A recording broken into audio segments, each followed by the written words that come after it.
come on, connectivity. So you can actually see the way there's stagnance like that, whatever the fuck that is. There's one. There's two. All right. Hey everybody, how you doing? Welcome to another edition of Live from My Mother's Basement. See how excited I just got? Very excited. I went from nothing to excitement because 0 to 10 in the second and a half. I did. You did? Because I witnessed it. I'm in the basement. Last Tuesday night, I couldn't do my podcast because I was on a cruise ship in the Bahamas, and the internet on the ship sucked. And I paid for it. It's like $25 a day. So by the end of the week, you're spending all this money. I couldn't do the Wait, podcast. so you're performing on the boat and they're charging you for the internet? Yeah. Better get another agent. I don't like that. You're paying for things where you're performing. But it's exactly how that happened, which it's a pain in the ass. So I couldn't do the podcast. And I was really bummed that I couldn't because I was on an island and I wanted everybody to see where I was. So that's why I just got overwhelmingly excited to be right here in the basement. Also, another reason why I'm so excited is because I finally got to get my friend / colleague in show business, Lou Martini Jr., came to the basement all the way from Brooklyn, right? All the way. All the way. All right. You know, it's a nightmare crossing Staten Island. Everything else is It's a nightmare going over peasy. any of those bridges. Yeah. It's not something that I enjoy, but I thank you so much for coming over. No, thanks again. I haven't seen you in a while either, which is good. So it's good to get together and you know, shoot the. Well, we got a lot of shit on this. You could curse all over the fucking place. All right, there you go. We have a history in the business with some really cool shit when I think about it. Because we've worked together on some projects, which we'll talk about, because I'd like to know what's going on with the one particular one. But we've also done live performances, and we've also done comedy roasts where very small, select people Which get I to be had a part of lean that. on because I had never done that stuff before I did a couple with him, and I was really, really nervous about it because there was some big people that we were working with. Superstars. And just to be asked to be on the same dais as Mike Marino and Joe Piscopo and Tom Dreesen, these legends, I was like, me? Big names in Little show me. business. And, we were on stage with them, and guess what? Nobody got slapped in the face. Somebody could have got We slapped got our in the face, asses but- kicked. We got kicked in the nuts. There was a choking. There was even a shooting. I think Piscopo put Tom Dreesen in the headlock at Yes. one point, but somebody stopped that. We almost hurt ourselves eating. The food was insane. But that was fun. The Vegas one was fun. And then there was the one in what we like to call End of Our Career, Connecticut. Yes. Endicott, Connecticut, I think the town was. End of our career, Connecticut. It's a small town. There's a lot of actors there. Well, I said That's something hilarious. like, for the people who thought there would be no celebrities here, you were right. You were right. You were right. That was the Vinny Pastore roast, right? Yes. That was the Vinny Pastore roast, the great Vinny Pastore. Vinny Pastore, for those of you who will wonder right off the top of your head, is most famous for Big Pussy in The Sopranos. Correct, Amundo. But he did do a lot of movies, and he Yeah, was, and he's been in Goodfellas and a bunch of mob stuff, yeah. yes, in Goodfellas, you saw the back of his head Pushing the fur coats. pushing the fur coats into the restaurant. But I got to give Vinny Pastore props for being in the movie with Gotti. That's what I was just going to say. Because He that played is Gotti's brother, right? The most underrated mob film of all time. It's a great film. Armando Sante and Vinny played Quack Quack, I want to say. I don't know. Ruggiero? Yeah, he played Ruggiero. Quack Quack. In the movie Gotti, Yeah. where our mutual friend Armando Sante is in the flick, there's that one scene where he's feeding him cannoli cream. He's putting it in his mouth. That was a great That's scene. why he got the Emmy, right? Because there. he was dying. That's the Emmy clip right there. That's what. Oh, is that right? Armand got an Emmy for that. I didn't know that. Oh yeah. No, he won an Emmy for that. Oh. Yeah. Wow. Yeah. Did Vinny get anything? Just the cannoli cream. That's He got the cannoli cream. He's feeding him. It's a very intense It's scene. a great movie. And he goes like this, was you mad at me? Something like that. That's classic. Why is that box over my face? It's kinda just annoying. letting, I know it's annoying, but There it goes. Okay. it's just Now I can see us. letting us know that we're rolling and everybody can see you. You look great. Thanks for wearing a jacket. I think you're the only guy who came down to the basement and got dressed up. I'm wearing this because I just did Really? a charity for the police department and I want to show my support. And we'll talk about Oh yeah, that too. it's your basement, so you should be cash and chilling and stuff. I like usually that. wear the shirts that I sell. Hopefully people will be watching the interview and they'll say, I wonder where you got that shirt. And then you go to the internet and you buy it. but tonight I'm publicizing the Jersey State Troopers because I did a charity for them a couple of weeks ago featuring two of our great friends in radio that you will eventually get to know. You're going to see these people if you don't know them already. One's Bill Spadia from 101.5.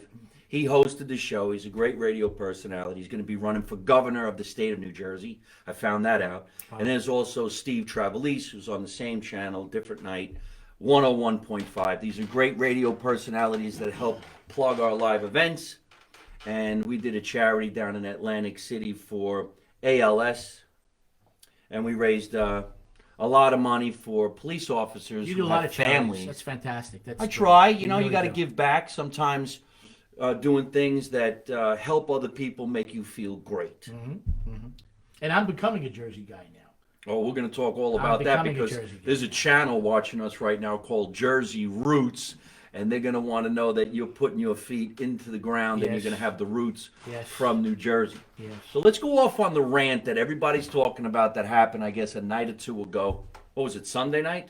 Sunday night. Yeah. Sunday night, I was actually performing on the Royal Caribbean Freedom of the Seas in the middle of the ocean, 800 people. Paying for your own internet. Paying for my internet that didn't work. Thank you, Royal.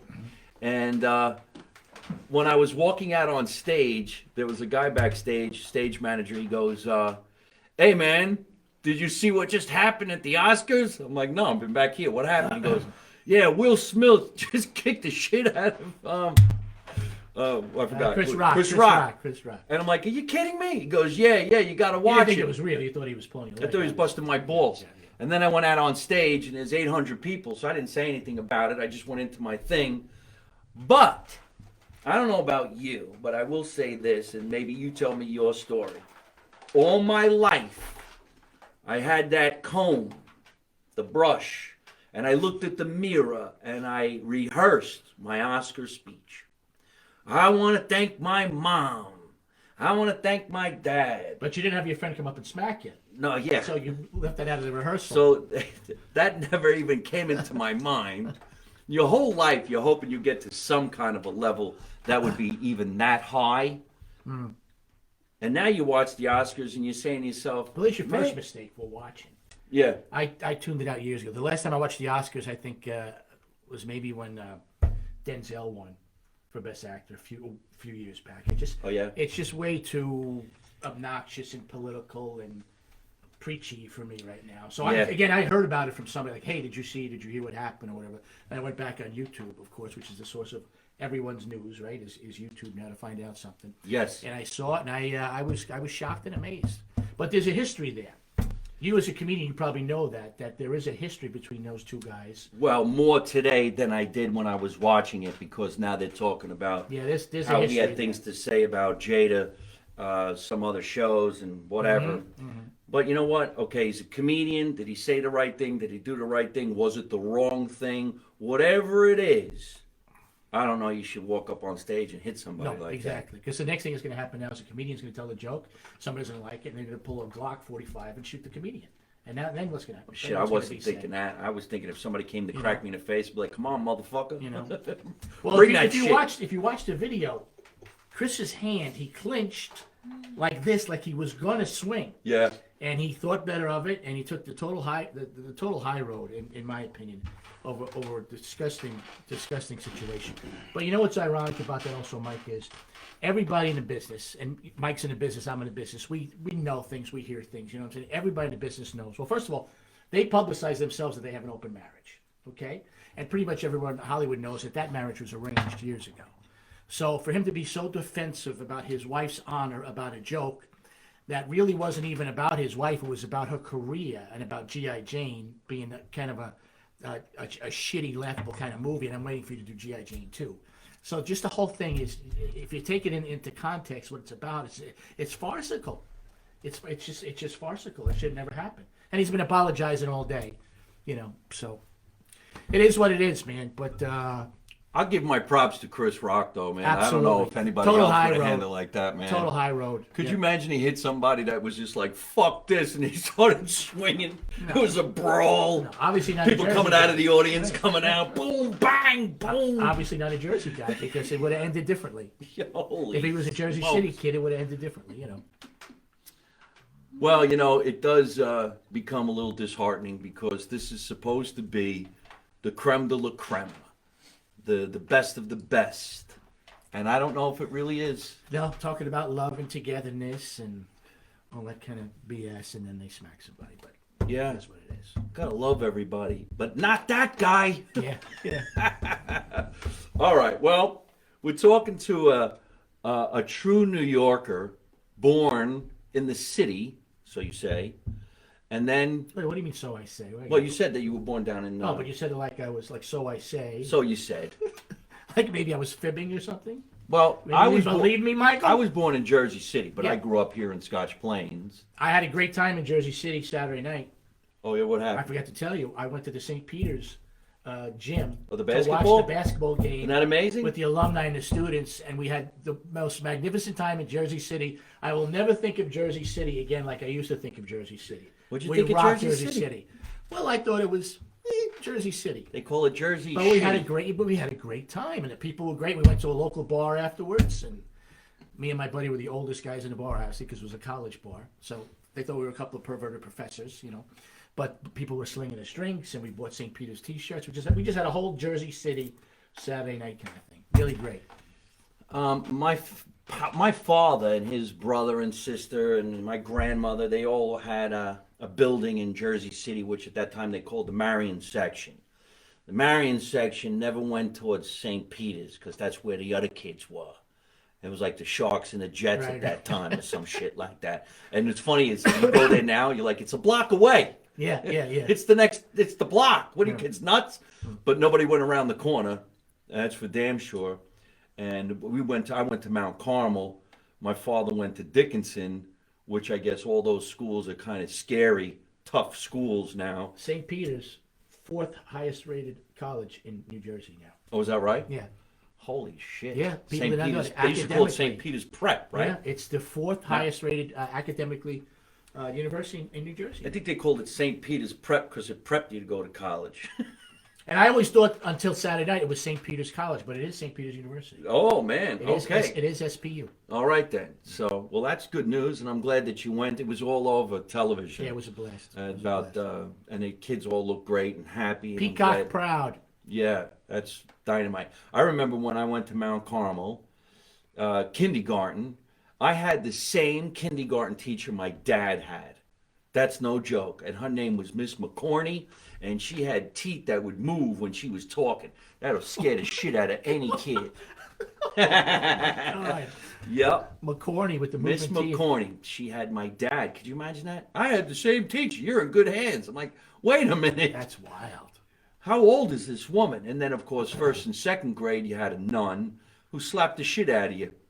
And then when you got home, you got your ass kicked again because your parents said, why did the nun have to beat you up? Smack. You had to have done something stupid, and you got hit again. Yeah. You remember when you went to the playground, if you did something wrong, they made you stand against the fence. In detention. And that could have been anything, like throwing a wrapper on the street. I got the belt or the wooden spoon, the old wooden spoon. Oh, look above my head. Live from my mother's basement. Oh, See the there you size go, of look at that that. wooden spoon? There you go. Not as big, but it was probably 2/3 the size. A wooden spoon when you were a kid would hurt. This will kill you. Yeah. Hey, could you imagine at the Oscars somebody says something derogatory? They don't like the host. He should have said, came out with a "Give wooden him a spoon, big Will fucking Smith." spoon. Boom! Don't you ever say gravy? It's sauce or something like that. He would have caught less crap if he would have hit him with a wooden spoon. He said, go with old school. Take my mother out of your mouth. Schwab. Take my mother's name out of your mouth. All right, so where were you born in the city? I was born, actually, I'm a four-borough guy now. I haven't lived in Staten Island. I was born in the Bronx for a year, up by Tremont Avenue somewhere, the Italian section, obviously. Then my parents moved to the Lower East Side, 9th Street between A and B, which was called Alphabet City. I'm not sure if it's still called Alphabet City. Alphabet City. Remember You know, they made so a I'm movie really called a Alphabet Yeah, City. I'm really a Lower East Side kid. And then '67, there's a park down there which you wouldn't know now, but back then it was really drug ravaged, needles and junkies and all kinds of stuff. So they wanted a good life, so they moved to Sunnyside, Queens, right over the bridge. Is that right? Which was like paradise back then in '67. And I grew up in Sunnyside, the same neighborhood as Jimmy Kahn. Jimmy Kahn's a Sunnyside guy. Who else is from Sunnyside? Doris Roberts. A few people from my neighborhood. Sunnyside, the promised James land. Caan. You got to be specific for certain people. They might not know that you knew him. So you called him Jimmy. Jimmy. We call him James. James Caan. Well, the best is like one night he was on the Tonight Show, and they were asking where he's from and being a New York City kid and all that kind of stuff. And he was saying how rough the neighborhood was, Sunnyside, Queens, and we all laughed because Sunnyside was not a rough neighborhood. Sunnyside. Sunnyside. Does it sound even rough? You didn't grow up in a rough neighborhood, Jimmy. Here's a trivia. Being a New Yorker, you might know. Now, you mentioned the 4 boroughs. I'm familiar with the 5 boroughs, Right. where everybody has a bit of a different accent. Mm-hmm. I never even considered Brooklyn, Bronx, Queens, Staten Island, New York. To me, because I was in Jersey, New York was the city. Right, Manhattan. Everything else was the outer boroughs. I never really realized that it was New York. Now I realize it's not even the city, it's Manhattan, New York, or New York City, New York, and everything else is. So why did they call it the Bronx? Or is it actually the Bronx? Well, it's actually the Bronx, DA. If you're from the Bronx, you say the Bronx, DA Bronx. No, in a Okay. serious thing. Why did they call it that? I don't know. Right, because they don't say the Queens or the They Staten don't- Island. they It's don't the say- Bronx. Yeah, yeah. I don't know. I have to Google it. Google it. Yeah, we're gonna have to Google it. Somebody give me the answer to Somebody that. Somebody's Google gonna that. do that. You be watching. Somebody gonna write Somebody in will, yes, why it's called the Bronx. the Bronx, New York, or is it Bronx, New York? What do you put when you write out a letter? This is going to Bronx, New York, or the Bronx, New York. Well, Long Island, I always get confused when people say on Long Island or in Long Island. Is it on Long Island or are you in Long Island? Now that's another thing I don't know the answer I to. live on Somebody Long Island, I Google. live in Long Island. All right, so what was it like living downtown Alphabet City? It was rough. Like I said, I was young, but it was really, really rough. I mean, it was grimy and dangerous, and it was rough. And that's why my parents moved to Sunnyside. And funny, the building that they moved to, where I grew up in Sunnyside, Dean Martin had lived in that building, and Rudy Valley had lived in that building. And we have Dean Martin ties. You and Rudy I. Valley? Rudy Valley, the crooner. The original crooner, Rudy Valley. I don't know who that is. Google it. Google Rudy I Valley. had to Google his whole show. Is he related to the Valley? Frankie Valley? Frankie No. He was an old time vaudevillian back in the 20s, I guess. Rudy Valley, crooner. Vaudeville. When I used to sing out of the megaphones, kind of thing. Yeah, I remember vaudeville. Rudy Valley, but he was a big star back in the day. I'm totally aging myself here. Wasn't it something the way the Totally. music was back in vaudeville? And yeah, they had that little megaphone. How I love you, how I love Something you. like that. And if somebody went on stage and slapped you, Eddie Cantor, yeah, all that kind of stuff. unbelievable. But somebody's actually saying they look right smack in the middle of the map is the Bronx River. So they named it after the river, the borough of the Bronx. Well, there's the answer. Well, I don't even know if that's the right answer. It's the borough of the Bronx. That still doesn't say why they call it the Bronx, but I'm glad somebody's Sounds watching. legit. Sounds legit. Huh. All right. Well, anyhow, So yeah, I'm a native New Yorker, but I do own some property, like I said, mentioned before, in New Jersey now. so he's making his way out to New Jersey. Making So my this way out is to a New good Jersey. place for us to insert Jersey roots. There's a Facebook site out there, group page that I would like everybody to go ahead and join wherever you are in the world. It really doesn't matter, but it's called Jersey Roots. They have 61,000 followers, and they've been playing my podcast live from my mother's basement on that site. So thank you so much, Mr. Christofoli, and all your friends for making that happen. And we're going to get Lou Martini Jr. to possibly do an interview on Jersey Roots because now he has some roots in Tom's River. Tom's River, yeah. Tom's River, a very safe neighborhood. They call it the River. I'm kidding. That was a joke. The river. The River. Because the Toms River was the Toms River River, so now it's Yes. the Toms River. And Tom's not around anymore. He got slapped in the face. Right, He was right. hosting a show. I'm gonna milk Somebody the said shit something out of about that. somebody's wife. Next thing you know, You're a young kid in New York City, and all Yeah. of a sudden you're hit with the acting bug, and then what happened? well, what happened is my dad was a wonderful, wonderful song and dance man, character actor. Worked a lot until he got sick, unfortunately, in 1971. He actually got sick on the set of The Godfather. He was playing Luca Brasi. He shot one day as Luca Brasi. He got sick. He had a stroke. He passed away. So my mom, being just her and me, she couldn't afford any more to take me to auditions and things like that because I was a child actor. So she pulled me out of the business until I went to college, and that's when I decided to do it again. So I was actually in The Godfather. Because when my dad worked, everybody worked. I look at the wedding video and I see my Aunt Frances, my Aunt Faye, my Aunt Eva, my Aunt Connie, my Uncle Ed. They're all in the, So they're all in The Godfather. Yeah. Where were they shooting that scene? Where I shot was in the house in Staten Island, the wedding scene. And I think there was two. There was someplace in Jersey that they shot the wedding scene at, and someplace in Staten Island they shot in two different locations. So your father was supposed to be Luca Brasi, Yes, and I will find that footage one day. and the most If it exists. iconic movie in the world, Godfather 1, Godfather 2, Godfather 3, maybe not so much, but Godfather 1 and 2. Do you know how he got the role? I remember him, as a matter of fact, I remember him specifically going over his lines, reading his lines, and I don't remember if this was the audition, because I was, 8 years old at the time, 9 years old at the time. But I remember him in the living room reading the lines, and I remember him going to work, and I remember I didn't work the same day. I think I worked before he got sick, and I remember Marlon Brando playing with me. I mean, I have some really, really wild memories of this. I Wow, remember- tell us about that. Yeah, I remember.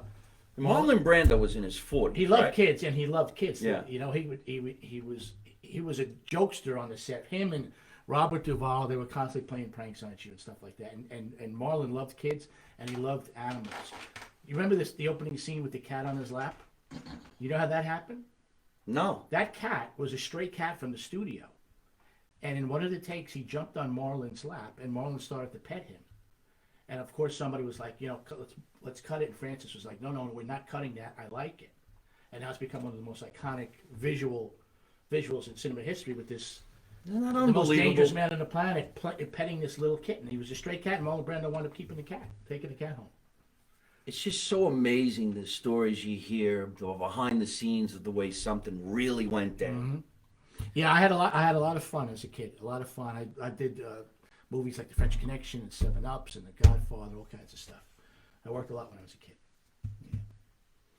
Because of your dad, or Yeah, you absolutely. wanted it? Because of my dad. No, I guess I didn't even know what I was doing at the time. But my dad, like I said, my dad got everybody. I had a guy, I think he's gone now. He was a wonderful prop guy on Law & Order for many years, Frank DeCurtis. Frank, if you're out there still, God bless, but I'm not sure. Wonderful guy. He came up to me on one of my first Law & Orders, and he says, excuse me, he says, Lou Martini Jr., any relation to Lou Martini? I says, yeah, it's probably my dad. I says, he passed away a few years ago. He says, you know what, your dad was the best. He got me my first SAG card, got me my first acting job. And that's what my dad did back in the day. When he worked, he made sure he'd get his buddies in, he'd get his family in, he got people their union cards, Yeah, you don't really see that No, too much that's- anymore, do you? No, you don't see people helping anybody. What are you doing? Working on a movie? Can I get in? Nah, there's nothing for you. Yeah. In the meantime, there's 200 people working on the damn thing. Well- That sucks. I didn't even know that. Everybody assumes that the guy who played Luca Brasi was a... He was a wrestler. Lenny was a wrestler, and my dad got sick and passed away shortly after that, and he replaced my dad. He was a wrestler, Lenny Montana, who I think now owns a pizza place somewhere. He's alive? I believe so. I think also he may have passed recently, but he was alive for a long time, and he had a pizza place. Luca somewhere in Brasi. Brooklyn. His name was Lenny Montana. I Good thought, guy, nice man, very good man. I thought that the so-called story was the guy who played Luca Brasi was in one of the families, and they wanted him on set to make sure everything was done authentically, and that when he was rehearsing, he was actually rehearsing his lines because he couldn't get it straight. No, No. he was not a made guy or a family guy. Not that I know of. That's not the story that I know of. And I guess you there's a would movie know. coming out now called The Offer. Excuse Right. me. The ginger ale is starting to get to me. Where they got a lot of stuff right and a lot of stuff wrong, from what I hear. Is that right? But there was definitely a huge mob involvement in making of that movie with Of course. Paramount and stuff. I mean, there was guys that came on the set the first week and they were changing characters' names and things like that. It's like, no, you can use that name, but you can't use that name, and no, he didn't like spaghetti and meatballs. He liked chicken parmesan. There was that kind of stuff going on. Do you have a relationship with Francis Ford Coppola? No, I don't know. I had a chance to say hello to him in an elevator many years ago, and I totally chickened out. I don't know why. Really? Because I'm outgoing, and I'm surprised. Yes. I'd say, hey, Francis, remember me? I was the little kid that ran by Jimmy Kahn in the wedding scene. But I just totally. I think because I was so surprised that I saw him, and when I thought about it, and it's like, well, he was gone. He's out of the elevator. He's gone. Well, that leads us into the movie that you actually mentioned, The French Connection.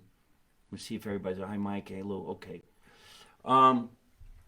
The French Connection, I think, is one of the reasons why we all got together and did that roast in Connecticut, because the guy who was the star of The French Connection Tony Lobianco was there. Tony Lobianco. He was the first roast.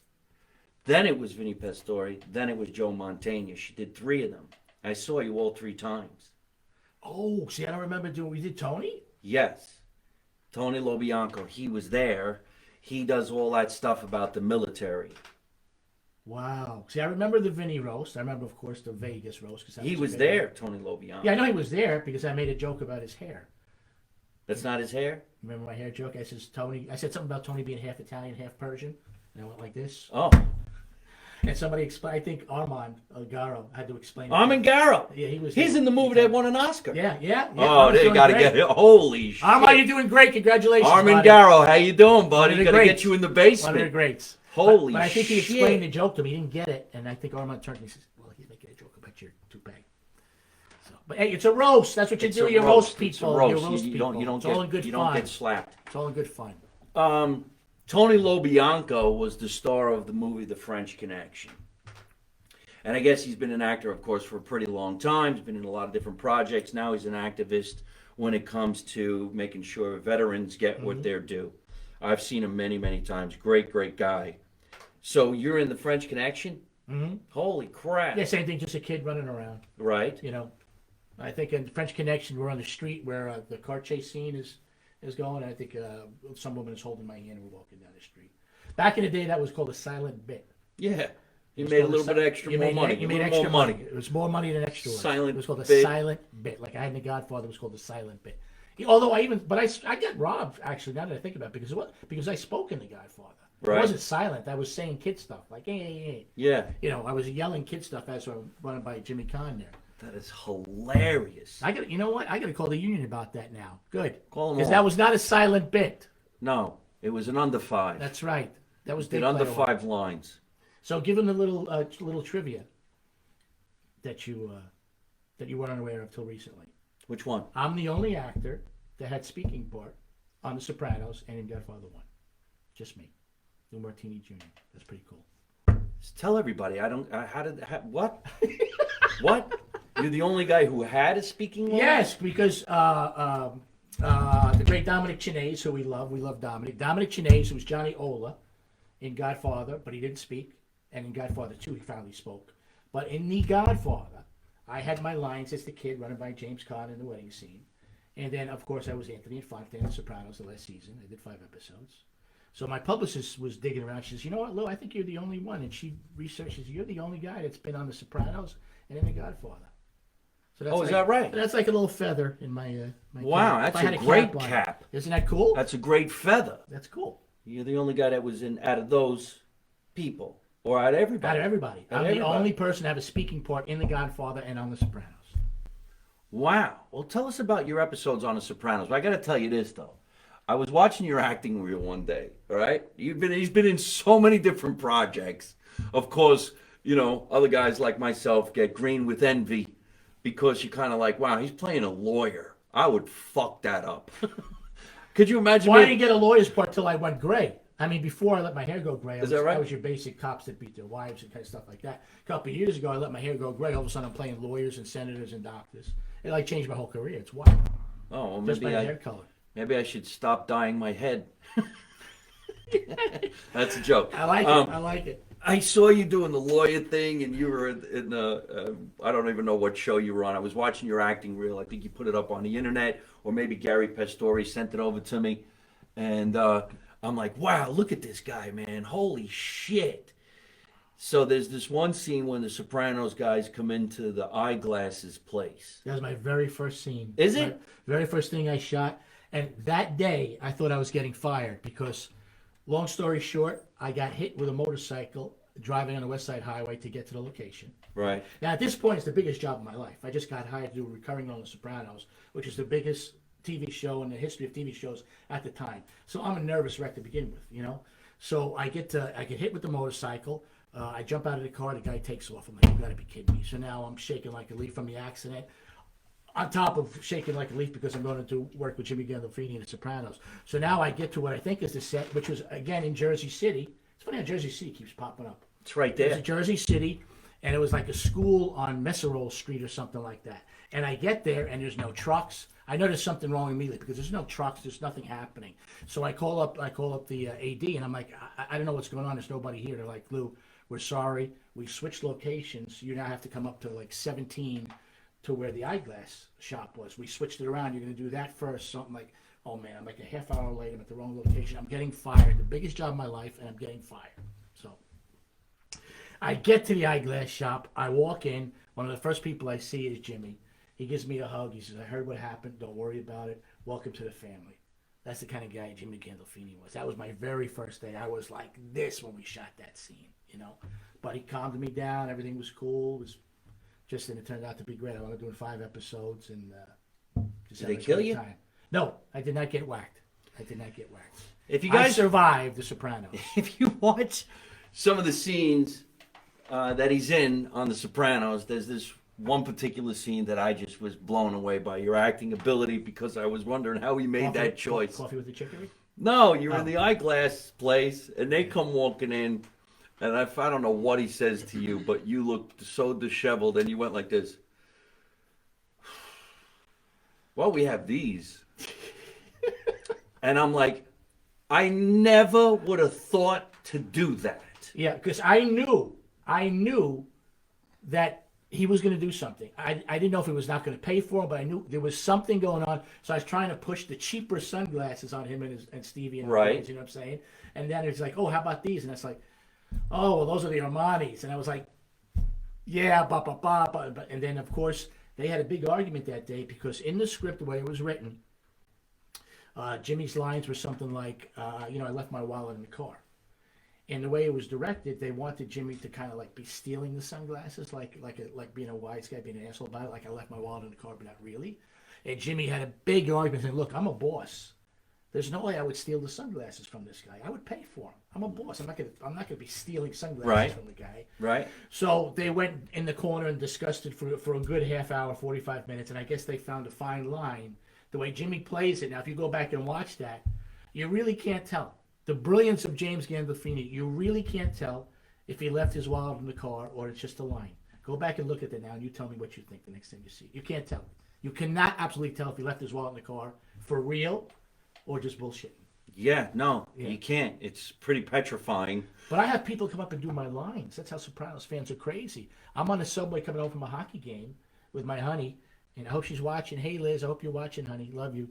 Liz. And we're coming home from a hockey game. We got our Islander jerseys on, and a guy comes up to me and he starts saying, the coffee with the chicory, the stuff behind the pool. And that's one of the really funny scenes that I did with Vince Curatola, the great Vince Curatola, where I'm in prison trying to talk code to him about something that he wanted to relate to Gandolfini. And this guy came up and knew every line of dialogue from the scene. Isn't that amazing? I'm like, get away from me, you're out of your mind. Here's my wallet, please just get away from me. You're out of your mind. Sopranos has the most incredible fan base, and I guess that's Mm-hmm. why to this day it's still ongoing. I just thought it was such a great actor's choice, the way you Thank took you. that deep breath and went, Thank you. and I'm like, yeah, and I never would have thought of that. And then I saw this other scene right after that, and you were a lawyer in this court case and yelling and screaming, and I'm like, man, I don't know if Well, I'm I on can, SVU now. I don't even know if I recur. can. I don't even know if I can memorize that many lines. But I guess It gets I harder. could. I take the Prevagen. I tell you, I pop Prevagen like candy now when I have a lot of lines. We got a new sponsor, Prevagen. You know, yeah. But it's funny. My name on SVU is Ron Fredo. another Godfather connection.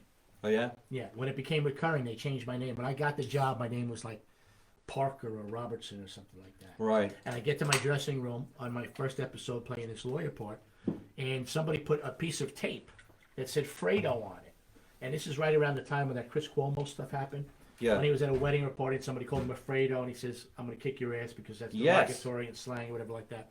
Okay? So I go to the director, Mike Smith, great director, hired me a bunch of times. We're like, all right, Mike, who's the funny guy putting Fredo's name on my name tag? He says, no, they didn't tell you. He says, you're going to recur now as a character named Ron Fredo. So now I've done 4 episodes as Ron Fredo, this lawyer type. Thanks to the gray hair. And thanks to my honey for saying, stop dyeing your hair. I'd like to be a lawyer someday in a scene. It'll happen. I'd be like this. Your Honor! Now hold on a minute now. The 2 Utes. Wait a minute now. Hold on now. You're out of order. Oh, how good is that scene? Yeah, this whole Justice court for is All. out of Oh, order. God. I did that monologue when I was a young actor for Really? years. Oh, yeah. Yeah. That was my go-to. Remember when you had to go into an agent's office and do a monologue to show them you Oh, had my God. talent? Now Those you were can the just show them days. your ass on TikTok. Yeah. Yeah. It's so fucked up. How many followers do you have? God. Well, I got about 50,000. Nah, we don't need your type. Yeah, We're going a different way. Yeah. Yeah. Call us when you shit on the floor and TikTok picks you up. Yeah. Or if somebody smacks you because you're talking about their wife, then we'll. You see Chris Rock's ticket sales for his tour? Oh, yeah? Sold out everywhere now. Well, Sold out everywhere. well, then maybe we'll find out that they did it on purpose so that he could sell out. Maybe, right? You know what? Slap me. Mike Marino's sold out, ladies and gentlemen. Can't get a Can't ticket. get any tickets now. Yeah. Sons of bitches. You did stand up for a little while back. I did. I was in the, how I started, I was in the original production of Tony and Tina's Wedding, which was an interactive show back in the day, off-Broadway show here in New York. And it was a character that ran the catering hall that did a stand-up routine. And I did this stand-up routine, and I got a really, really great response from it. So I kind of got crazy. I said, you know what, maybe I can do some stand-up on the side. So I got a booking agent, and I did it for about 2 years. I did it here, I did it in L.A., and I did it 2 different ways. I did it as a character, this character that I called Vic Green, who would have a tuxedo and a glass of scotch in his hand, and, you know, was that kind of guy, kind of lounge list. And then I did it as myself. And I just found the world so dark, full of drugs, full of egos, Yup. dangerous. And I was like, this is not for me, man. And I was right at the time, for people that know about like any of the history of stand-up comedy, back in the day, there was a gigantic, huge feud between Richard Lewis and Paul Reiser. And they each accused each other of stealing each other's act. And if you look at it, they are kind of similar. But it's like back in the day, and then you had to take a side. Were you in Paul Reiser's camp, or were you in Richard Lewis's camp? You know, you had a side with people back then. You know, hey, just recently Interesting. with what's his name, Carlos Mencia. Well, it's not That- recently. That's a while ago. That's a few but years back. That brought. I out was sitting in the comics. room. Oh, really? Yeah. So you know him and all that I knew kind of all stuff. those guys. That's a comedy What do you store. think about that? What do you think to take on that? Do you think he? I wish they had is a that, joke thief? and they did it now. He might have been. We all think alike. Because people swear You by take it. us all into a supermarket, we're all going to come out with similar jokes, Yeah. but you have your own take on the subject matter, and that's pretty much it. So what are you going to do? Say if another comedian talks about divorce, well, you can't get mad at him. He probably is going through a divorce. Did he take a specific joke from you about your divorce life? It would almost have to be identical. So we all have signature bits. Like I had Vinny Get the Bat for a long time, and I had a couple of others that did get stolen by some other comedians, and they did it on television, and then you look like the thief. Yeah. Yeah. So it is a little bit of a double-edged sword, but I remember when Carlos Mencia was performing at the Comedy Store, and we were all in the back of the room, and Joe Rogan jumped oh, on so that you were stage. there at night when Joe. Oh yeah, Wow. and that's so long before social media. So how they had the camera there for that night, I have no idea. And it was a camera, you know, a big one. Right. It wasn't somebody's cell phone. Right? Yeah. It was a camera. But supposedly he was known for doing it. Now, how certain people were aware of it, I don't know, because his act was based on being Mexican. So the only people Which that he is not. so they say that he's Right, not. yeah. But who could accuse him of stealing jokes but other Mexican comedians? Where's he going to get it from? Me? Yeah.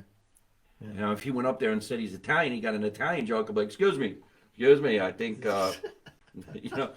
But so how did anybody know? And they knew because they went to other shows, saw the other comedians, and then they went on the internet Yeah, they and have found it. They have tape and stuff like that. But that was scary. I don't know how these guys didn't just start fighting and beating the shit out of each other on stage. But it was a dark world back then, man. I hope it's not half as dark with you now. I really don't. Some things get dark, you know. I'm happy and I'm glad that I get to perform with the people I get to perform with. Like you and I have been blessed to be on the Dina Martin roasts. Dean Martin has a big family. His daughter's name is Dina. She tours as a singer, and I've been her opening act for about 20 years in so many different places. And on April 30th, we're going to be at this big arena in Miami for the first time in 3 years because of the pandemic. Well, they started to do roasts like they did, like her dad did, the Dean Martin roast. This is the Dina Martin roast, and we were lucky to be on the so-called dais and roast the celebrity. And the last one, I guess our most favorite one, we were at the South Point Casino in Las Vegas, and we were roasting Joe Mantegna. That was great. That was great. But the one thing that I hated about it, I know it's an honor, but when you go last, like you know, John Griffith the night before says, Lou, I want you to go last. I'm like, you got Marino. Piscopo says, I like what you do. I want you to go last. I'm like, okay. But I'll never go last again because if you go last, half the stuff that you had in your head, it's gone. The whole Superman, the whole Joe Montana thing that I was going to do, Joe Montana rather, the quarterback thing where I was going to mistake Joe Montana for the whole thing. Dean Cain all of a sudden is in Hollywood in a Superman cape. That's and right. He thought he was roasting Joe Montana. He's like, well, there goes my 3 minutes of Joe Montana stuff. And he's like, stuff kept flying by. I'm like, oh my God, I was going to do that. I was going to say something like that. I can't now. But literally, I think I was okay. I just went up there and winged it. Pretty much 90% of what I did was just totally off the cuff, and I think it worked.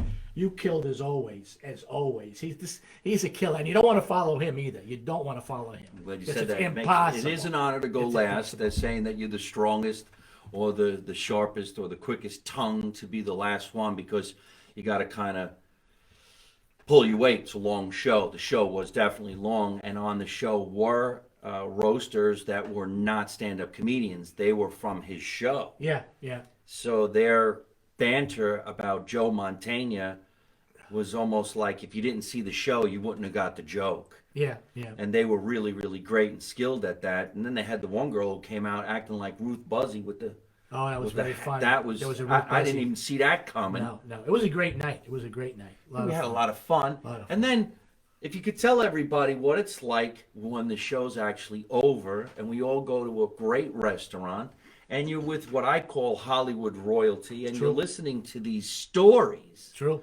that are unbelievable. You know, Piscopo will tell his stories about SNL, and Tom Dreesen tells his stories about Johnny Carson and Tonight Show and all the appearances and stuff like that. And you sit there like with your mouth open.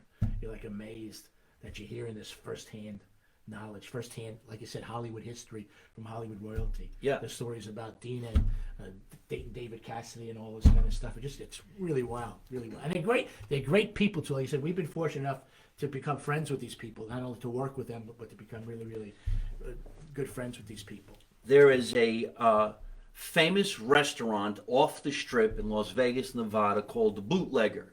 It's open 24 hours, 7 days a week.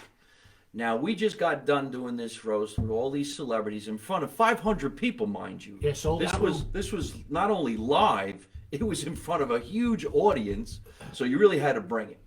Now, yeah, of course, there's Joe Piscopo, who was a superstar from SNL and then doing a lot of great movies. Now he's on the radio every morning in New York City on an AM station, and we're still good friends, and we talk every once in a while.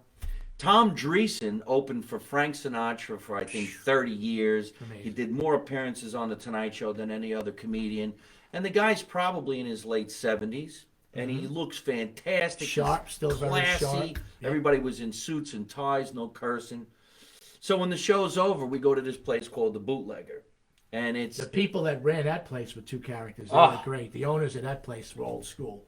Well, they do a show at the South Point Casino too. Right, I can't think of his name, but they also have a show at the Bootlegger. The Bootlegger is red velvet, dark kind of dingy. You're going back in time. You're like in the early '60s when you walk It's the into best. this place. It's the best. I love it. And the food is fantastic. And if you're hungry at 3 o'clock in the morning and you want raviolis and meatballs, you going in there and you're gonna sit in the Frank Sinatra booth, the James Dean booth, the Dean Martin booth, the Frank like Sinatra booth. Yeah, it's just an amazing atmosphere, amazing food, good people, the people that own that place. So here we are. We're sitting in this booth with all these stars, and Dina starts talking about her uncle Jerry Lewis. And now you're going to get a real story, right? Uncle Frank Sinatra, Uncle Sammy. Sammy Davis Jr. And then she goes like this to me. She goes, "Did you know we lived next to Desi Lou, Lucille Ball. Lucille Ball? I lived next to Lucille Ball. I don't know if she said she dated Desi Arnaz Jr. Yeah, she did. Yes, Imagine she that. dated. She dated the kid from the Monkees, Davy Jones. She dated Desi Arnaz Jr. You know, because that was when I was roasting her. I made a couple of jokes about her dating life. I don't remember now, but something about she dated 3 of the 4 freshmen, things like that. I had stuff about her dating life. Well, she also mentioned that she was friends with Charles Manson and he was a good musician. I'm like, hold it, wait a minute. And then, you realize you're getting some real stories of when she was a kid living in Beverly Hills. Yep. Great stuff, man. Great stuff. I say great people, great stuff. So, well, I hope it. And we get to work with some really cool people, too. We have a friend who's on tour right now, and he's doing a play called I'm Not a Comedian, I'm Lenny Bruce. That's what it's called, right? I'm Not a Comedian, I'm Lenny Bruce. Yeah, fantastic. And his name is Ronnie Marmo, and he's touring the country. The play is directed by Joe Mantegna. And so I'm going to Chicago this Friday night, April 1st. I have a show. It's sold out. Thank you, everybody, for doing that. But on Saturday night, I'm going to go cheer on my friend, Ronnie, and watch the play in Chicago. It's at the Velvet Theater in St. George. I believe it's in that area, right in the heart of Chicago. He's selling out wherever he goes. But best one-man show you ever want to see. Even if you're not a Lenny Bruce fan or know anything about Lenny Bruce, the story of Lenny Bruce is just, it's just going to knock you out. It's a phenomenal performance, just really phenomenal. His performance is fantastic. He really takes you back in time at an era, or during an era, where the word fuck would get you thrown in jail. And he does that. And he talks about when he's standing in front of the judge. So you think if the slap happened in the 60s, there would be a lot of people in jail today. Yeah. He would have got the death sentence back then. Yeah, right. For the slap and then using the F word 3 times after he did. And also, Ronnie is a fantastic director because, right? Ronnie just directed us. We just hired him to do what they call a proof of concept or a sizzle. People call it a sizzle. Basically, we shot 2 days of a film that we want to do, which Mike is one of the leads in, called Mob Sense, and we had a great time with that. And I just gave the news, Mike, today that we're almost finished. We're on the final last tweak of the proof of concept sizzle, and then we have some meetings to try and sell the thing. Really, really funny movie. So look for that in the near future, called Mob Sense, written by Nick Ferraro, starring Mike Marino, Ronnie Marmo, myself, my partner Tony D'Antonio. Great cast, really funny movie with a good heart, though. It's got a nice story to it about the brothers' relationship. I enjoyed working on that project, and it rained on us. We filmed in a tunnel. I don't know much about Philadelphia. I know you could park in the middle of the street. How about the trucker that was wild-eyed on some kind of drug that came out running with the shotgun? We were shooting his he gets whacked in a movie.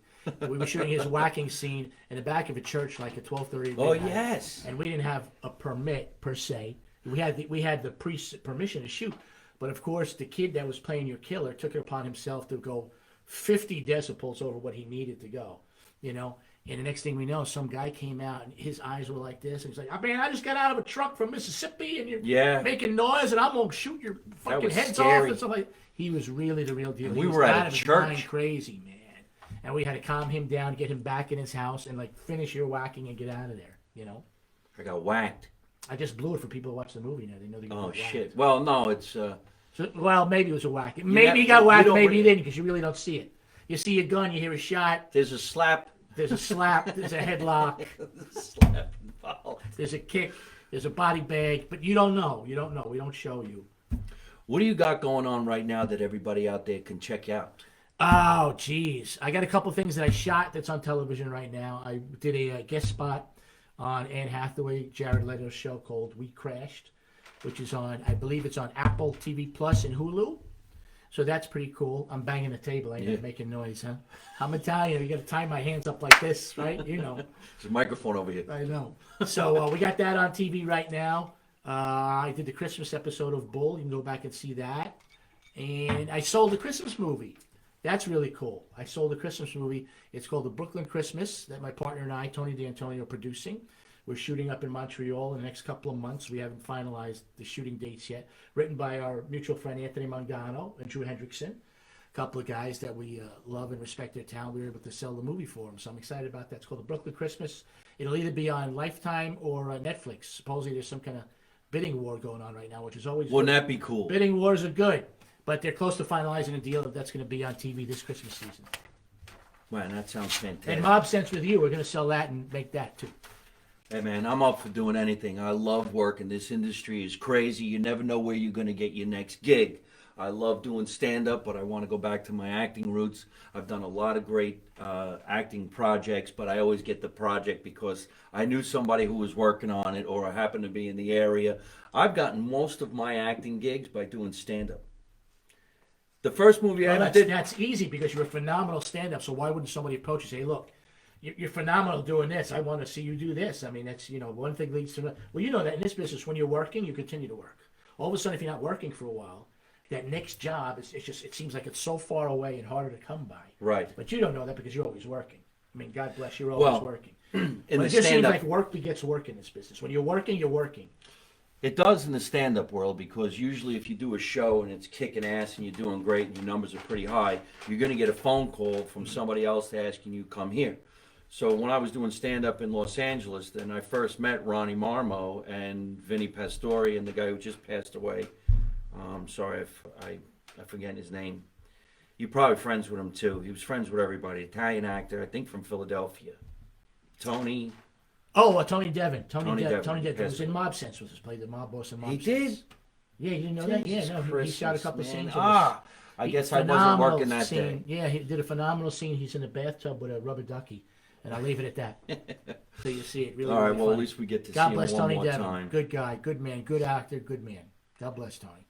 But I was asked to be in the movie that they were making, Pizza with Bullets, because the director saw me doing stand-up at the Laugh Factory. When I went down to the set, I thought I was going to play a mob boss. And he goes, no, you're not the mob boss, you're the priest. I'm like, okay. And I got to meet everybody, and then Because priests are funny, so he thought of funny, you, right? Yeah, well, the joke was he wanted to be a mobster. And I got to do scenes with Talia Shire and Vinny Pastore. And I'll never forget her saying to me after a couple of takes, Mike, do you think I'm funny? And I'm like, hold it. Can I call my brother Anthony and let him know that Talia we're Shire talking? was Yes. asking you? Yes. Mike, do you think I'm funny? Yeah, dude, am I being funny in this scene? And I'm like, well, It wasn't like, do these slacks make my hips look big? It was about No. she wanted to know if she was funny. is my delivery, do I got good timing? I'm like, I got to call somebody. Nobody's going to believe me. I'm talking to Adrian. Oh, my God. Then we got in a bus and went home together, Wow. like everybody. Wow.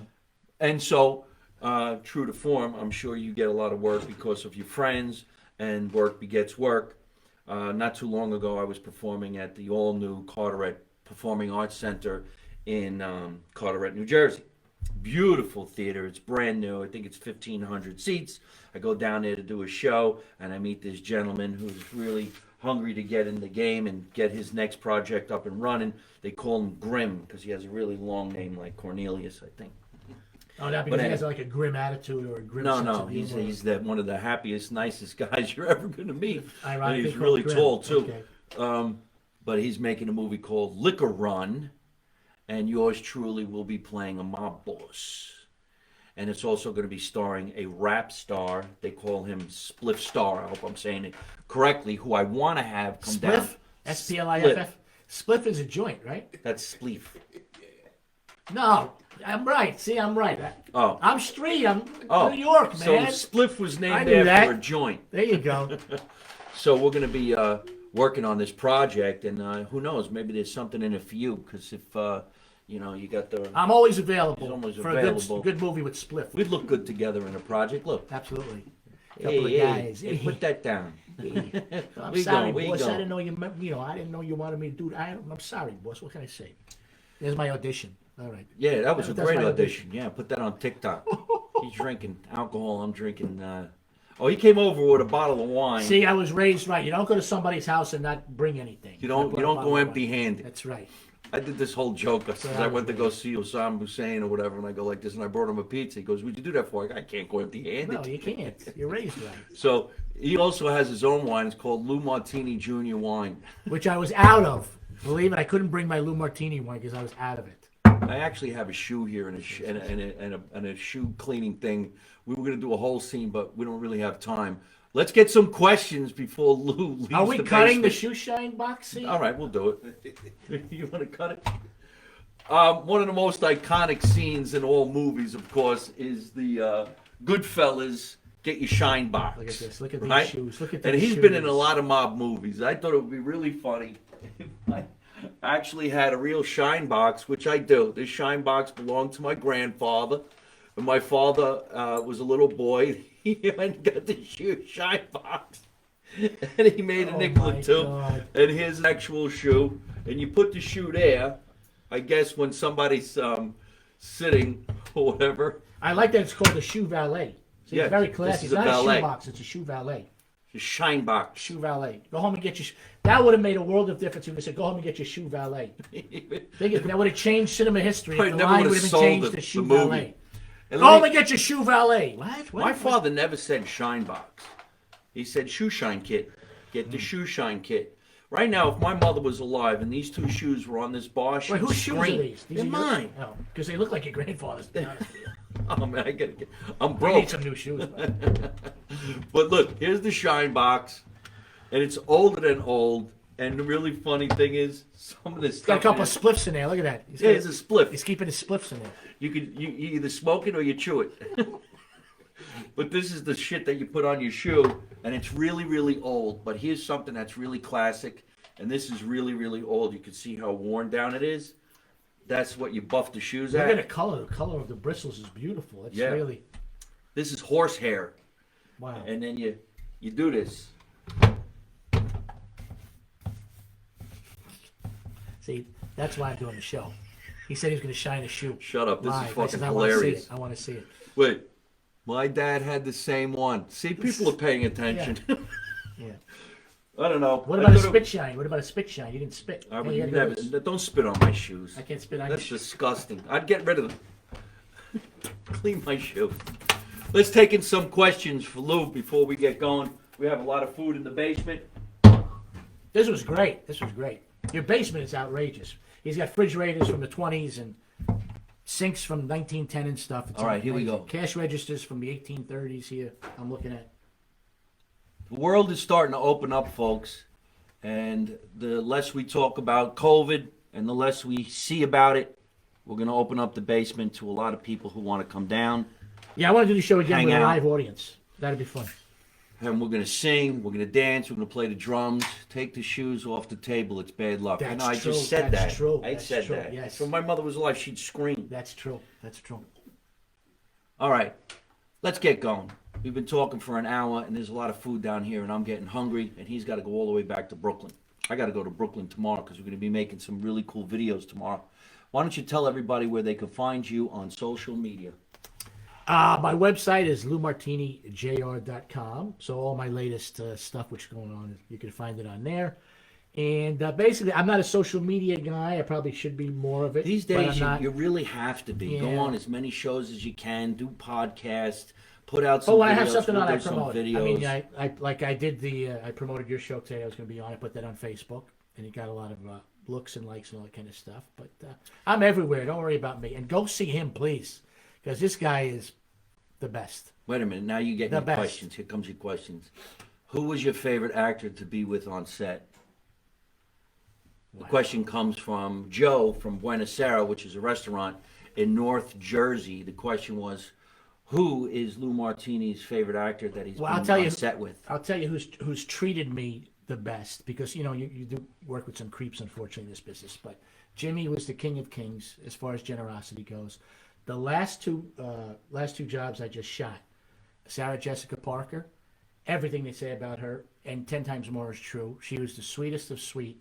The biggest impression that anybody's ever made on me is I worked with her all day. I worked about 12 hours on the scene for her show that I just shot.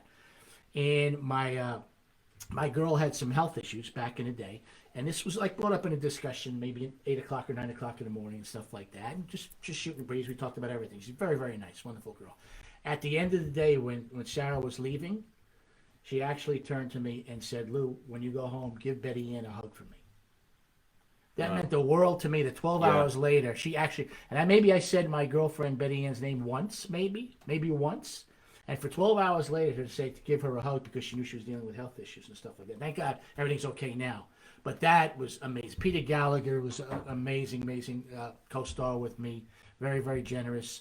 Anne Hathaway, who you can see now on We Crash with Jared Leto, the guest star spot I have now, was wonderful. I always find, Mike, I don't know if this is true with you, usually the biggest stars you work with in this business, the nicer they are. There's less airs about them and stuff. It's the mid-range guys that barely have a career, that think who they are, that they should kiss the ground that they walk on, that they're working to be acting like they act and how they treat people. And I'm not going to mention names, but that's how I find. I mean, Jimmy, Sarah, Anne Hathaway just recently, Kerry Russell. Oh, if you ever get to work with Kerry Russell, there's nobody better than Kerry Russell. They're great. They're great. They're great. And but my favorite actor, to answer the question, is Al Pacino. Go ahead. We just added another 5 minutes to Who this. I worked with on The Godfather, who I worked with again, not in the same scene, but I did the show Hunters, his show Hunters on Amazon. Oh, yeah? And we got to talk about the Godfather for like 10 minutes. That was very cool. Holy smokes. That was cool. See, you should be Instagramming cool. these things. You should be filming Well, I all put the this. picture, I think I put the picture of me and Al on Facebook when I did it. I took a picture with me and Al. So you work with some of the biggest people in the business, and that's really, really great. I'm sure we're going to do some shows together soon. Yes, Are you friends absolutely. with Alyssa Pizzelles, who actually she's an Yes. actress in New York, and she's writing in right now. She says to say hello. And her film, which I just watched, which I think is on Amazon, was fantastic. I'm sorry, Alyssa, I can't remember the name of it, but I watched it. You turned me on to it. You were fantastic. Great independent film. So look for her film, guys. If you're listening, She's to been this. on the show. She's been down in the basement. Oh man, her film She's is fucking great. Her fantastic. film is. I think it's on Amazon now. Really wonderful independent film. Wonderful actress, great person. We know her a long time, right? We go back. Yeah. We go back with E. We go back. Well, we're actually going to be doing a show. Yeah, she's putting out all the hearts. Hi, Alyssa. On April 29th, I'm doing a charity for our friend Paul Simmons, who has a radio show called All Time Autistic Radio, and the show is going to benefit autistic children, and that's going to be in Cranford, April 29th. Everybody knows where I'm performing. Just go to my website, MikeMarino.net. Make sure you stay in touch on my YouTube channel and subscribe. I want to thank my guest, Lou Martini Jr., for coming down to the basement. Thanks for Thank having you me. to our producer, Tatiana Blueshell, who's always making this a fantastic podcast. If you think you want to be on the show, all you have to do is write to our producer, Tatiana. I had it right. He wrote to her. wrote He to stayed in touch with her. He signed the contract. Yeah. He knows he can't steal. I'm locked in. He's locked in. MikeMarinoFans@gmail.com, or if you want to write to Tatiana, let her know that you'd like to be on the show. Just go to MikeMarinoEntertainment@gmail.com, and maybe you can come down the basement and hang around with us. We have a lot of fun. There's always a lot of food. He's drinking heavily. I'm going to be smoking a spliff with Spliff Star as soon as we get upstairs and go outside. It's a lot of fun. Remember, everybody, stay in touch. Let's make America Italian again. You don't know nothing, you don't see nothing, you don't say nothing. How do I end every single one of my broadcasts? By always saying the same thing with the guest. Don't take no shit from nobody. Let me turn around a second. And we're going to say it together. That's hilarious. Keep my name out of your motherfucking mouth. I sold out. I'm selling out. Let's do it again. We just went viral.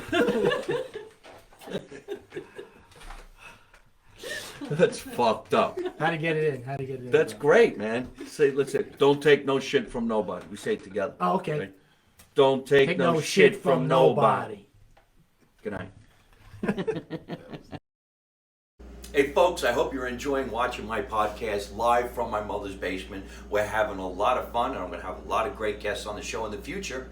So if you like it, hit like. You could also leave a comment. You could subscribe to my YouTube channel and watch other funny videos. And you could also listen to my podcast on your favorite podcast app like Spotify and iTunes.